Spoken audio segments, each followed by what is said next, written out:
do you think that in fact pastors and church leaders would do well to figure out ways to harness AI in positive ways because it can be a really powerful tool for the gospel? Oh, I absolutely do. Technology is neutral. It's not inherently good or evil. It's just like water. I mean, I could use it to quench thirst. I could use it to drown someone. It just depends on how it's used. And believe me, I have an antichrist belief system that there will be an antichrist one day, and all this stuff is going to fall into the wrong hands. But that's not today. Today I've got an assignment from God, which is to preach the gospel to all of creation. And he's put this technology in my hands, our hands, to do things that not even the apostles could do in terms of a worldwide reach. And I just think it's foolish to ignore it. It's like saying, I don't like automobiles, so I'm going to go back to horse and buggy. Well, technology is what it is. You can't get rid of it. It's here to stay, and let's use it for good. I understand people's fear that it can be used for evil, but it's neutral is what I'm trying to say. So let's take advantage.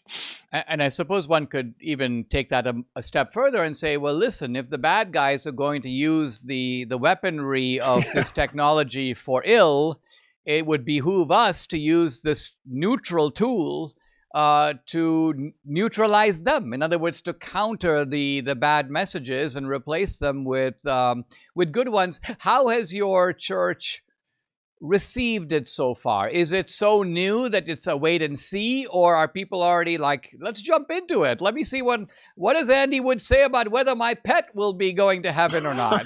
Right. Probably a topic you've been asked about at some point. Yeah. Well, initially you have to break through that false perception that people have of AI. You've sold out, you've this and that.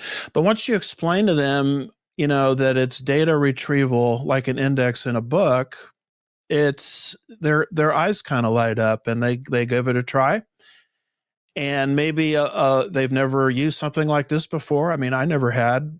And you just kind of warm up to it like you do any other piece of technology. So I have had to get through kind of an education barrier. And you have the usual list of, critics that are going to criticize no matter what you do. And you just have to kind of get over it and, put up with a few hits and few rocks thrown your way, which is standard anywhere. I know people have thrown rocks at you, probably literally in terms and metaphorically. But you just say, I'm doing something good. This is helpful to people. And as you just kind of press through, the critics kind of start to dissipate. I had a mentor many years ago, and I once asked him, I said, what do you expect of my work? Or how are you trying to help me? And he goes, well, I'm trying to multiply Dinesh. That's how he put it. And I think what I'm learning through what you're saying about AI is that it not only multiplies Andy Woods, but it multiplies your output. It multiplies your sermons. It multiplies the answers that you've given over many, many years to questions. It sort of brings the entire corpus of work that you have very painstakingly assembled really over a lifetime, and it makes it easily digestible, easily available, and that has to be a good thing. That has to make you feel good that the stuff that you've done and worked on for so long is now readily available. Yeah, I kind of like to put it this way. It gives it a shelf life beyond your immediate audience, because when you put something together, you're thinking of your group and your congregation, etc. Well, with all this technology, all of a sudden, that's not a barrier anymore. It wasn't just to your group. It was meant, perhaps God intended it for other people as well. It's like Paul, and I'm not comparing myself to Paul, of course, but he wrote a letter to the church at Rome called the Book of Romans. And probably when he wrote it, he had very little understanding how that book would be used over the last 2,000 years of church history.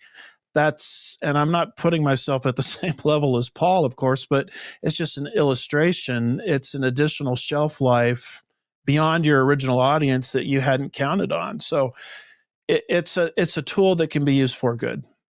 I mean, the analogy really works because you're saying, in a sense, Paul wrote it to like 71 guys in Rome who were members of the kind of one of the early Christian churches, and little did he know that hundreds of, probably millions of people would be reading those letters all the way down to the present day. Guys, I've been talking to Dr. Andy Woods, senior pastor of Sugarland Bible Church in Texas, also president of Chafer Theological Seminary, the website andywoodsministries.org. Andy, thank you very much for joining me. Oh, what a joy to be here, and thank you for all you guys are doing in the culture war. Much appreciated. Absolutely.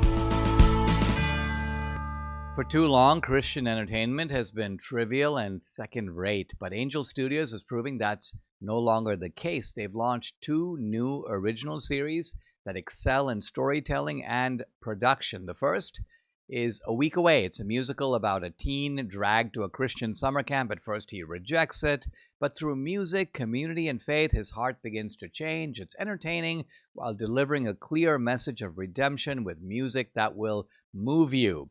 Then there's Testament, the series. This one's extraordinary. It reimagines the book of Acts in a modern setting, showing believers risk everything to follow Christ. It raises a profound question: how far would we go to stand boldly for the truth today? Here's the key. Both shows were chosen by the Angel Guild, ordinary families who want better stories on their screens. As a premium member, you'll enjoy ad-free access, 2 free tickets to theatrical releases, and a real voice in what gets made next. Go to angel.com/Dinesh. Join the Angel Guild today. angel.com/Dinesh.